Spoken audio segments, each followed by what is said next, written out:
Hey everyone, in this tutorial, I'll show you how to use Replit Multiplayer Mode in 2026.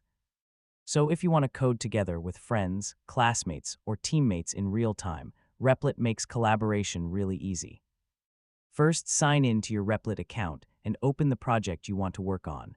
Multiplayer features are available directly from your workspace, so there's no need to install extra software. Next, locate the Share button near the top of the project page and click it. This is where you'll find options for inviting other people to collaborate. If needed, organize tasks among team members so one person works on the design, another handles functionality, and someone else reviews the code. This can help projects move along more smoothly.